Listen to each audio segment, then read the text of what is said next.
پاکستان میں الیکشن کی تاریخ کے اعلان کے بعد سیاسی سرگرمیوں میں تیزی آ گئی ہے، جہاں ایک طرف تحریک انصاف کے زیر عتاب آنے کے بعد بننے والی ترین اور کھٹک کی سیاسی جماعتیں پی ٹی آئی کے الیکٹیبلز کو اپنی طرف مائل کرتی نظر آتی ہیں، وہیں دوسری جانب Noon League, People's Party, J U I سمیت دیگر جماعتیں بھی لوٹوں کو اپنی صفوں میں شامل کرنے کے جتن کرنے میں مصروف دکھائی دیتی ہیں، جس کے بعد الیکشن سے پہلے ملک میں الیکٹیبلز یعنی لوٹوں کی مانگ میں اضافہ دیکھنے میں آ رہا ہے۔ ڈی ڈبلیو کی ایک رپورٹ کے مطابق الیکٹیبلز کی سیاسی پارٹیوں میں شمولیت سے پارٹی کے محض ورکرز کی حق تلفی ہوتی ہے۔ سینئر تجزیہ کار سلمان غنی کا کہنا ہے کہ ماضی میں انتخابات میں حصہ لینے والے امیدواروں کو فائنل کرتے ہوئے ان کے کردار، ان کی نظریاتی وابستگی کے ساتھ ساتھ ان کی اور ان کے انتخابی حلقوں میں عوامی خدمت کے حوالے سے کارکردگی کو بھی سامنے رکھا جاتا تھا، لیکن آج کل زیادہ تر صرف یہ دیکھا جاتا ہے کہ امیدوار اپنے حلقے میں کتنے اثر و رسوخ کا مالک ہے اور اس کے جیتنے کے امکانات کتنے زیادہ ہیں۔ اس صورتحال نے جمہوریت کو کمزور کر دیا ہے، جس کی وجہ سے پورا انتخابی عمل اب الیکٹیبلز کے گرد ہی گھوم رہا ہے۔ خیال رہے کہ عام طور پر بڑی سیاسی جماعتیں انتخابات میں حصہ لینے کے لیے خواہش مند افراد سے درخواستیں طلب کرتی ہیں۔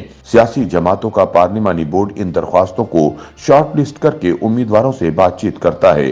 کچھ جماعتیں ٹکٹ جاری کرنے سے پہلے کئی اہم حلقوں میں سروے بھی کرواتی ہیں۔ ٹکٹ دینے کے آخری مرحلے میں پارٹی قیادت پارلیمانی بورڈ کی سفارشات کی روشنی میں ٹکٹ دینے کا حتمی فیصلہ کرتی ہیں۔ پاکستان مسلم لیگ نون، پاکستان پیپلز پارٹی اور جمعیت العلماء اسلام فے سمیت کئی سیاسی پارٹیاں آج کل انٹرویوز کے ذریعے حتمی امیدواروں کے نام فائنل کر رہی ہیں۔ دوسری جانب صحافی جاوید فاروقی کے مطابق الیکٹیبلز کی اہمیت کے باوجود کوئی بھی پارٹی اپنے ورکرز کو نظر انداز نہیں کر سکتی۔ مخلص ورکرز کو عام طور پر ان حلقوں کا ٹکٹ دیا جاتا ہے جہاں پارٹی ووٹ زیادہ ہوں اور ان کا جیتنا آسان ہو۔ مسلم لیگ نون نے اپنے ایک کونسلر وحید عالم کو قومی اسمبلی کے ٹکٹ دیے، ادھر پیپلز پارٹی نے تو تھر سے تعلق رکھنے والی ایک ورکر کرشنا کماری کو سینٹ کا ٹکٹ دیا۔ سعید غنی اور چودھری منظور جیسے لوگ بھی تو ورکر ہی ہیں۔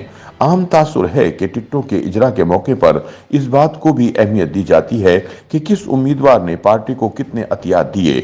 لاہور کی کھوکر برادری اور استحکام پاکستان پارٹی کے علیم خان سمیت کئی ایسے سیاستدان ہیں جن کے بارے میں یہ تاثر عام ہے کہ وہ پیسے کے زور پر سیاسی مراحل طے کرتے آئے ہیں۔ اب تو کئی کاروباری تنظیمیں اور چیمبرز آف کامرس بھی یا اپنے امیدوار میدان میں اتارتے ہیں یا پھر کئی امیدواروں کی انتخابی مہم کو مالی سہارا فراہم کرتے ہیں۔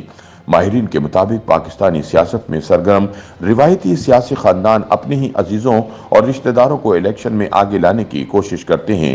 آصف علی زرداری کے صاحبزادے بلاول بھٹو زرداری، ان کی بہنیں فریال تارپور اور ڈاکٹر عذرا کو ٹکٹ ملتے رہے۔ شریف خاندان میں تو ایسے رشتہ داروں کی ایک طویل فہرست ہے جو الیکشن میں مسلم لیگ نون کی طرف سے حصہ لیتے ہیں۔ مولانا فضل الرحمان اور گجرات کی چودھری فیملی بھی اپنے رشتہ داروں کو انتخابی ٹکٹ دیتی رہی ہیں۔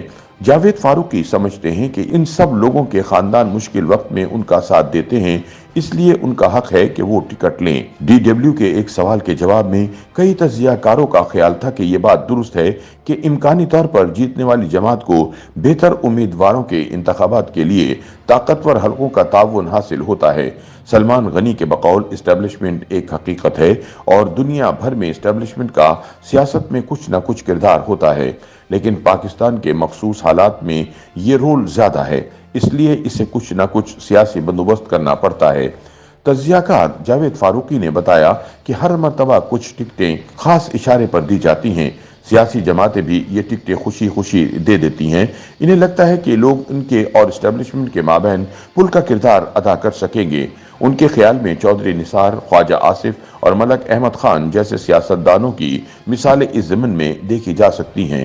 سینئر تجزیہ کار نسیم زہرا نے کہا کہ 2018 میں پی ٹی آئی بڑے انتخابی مارکے کی سیاست میں قدرے نئی تھی، اس لیے اس کی ٹکٹوں کے فیصلے کہیں اور ہوئے، لیکن اب مسلم لیگ نون طاقتور حلقوں کی فیورٹ ہونے کے ساتھ ساتھ تجربہ کار جماعت بھی ہے، اس لیے توقع ہے کہ وہ طاقتور حلقوں کی بات اتنی زیادہ نہیں سنے گی جتنی پی ٹی آئی سنتی تھی۔ اس سال کے شروع میں جب پی ٹی آئی کو 90 دنوں میں انتخابات کی امید تھی تو اس نے 205 حلقوں میں سے اپنے امیدواروں کا حتمی انتخاب کر لیا تھا۔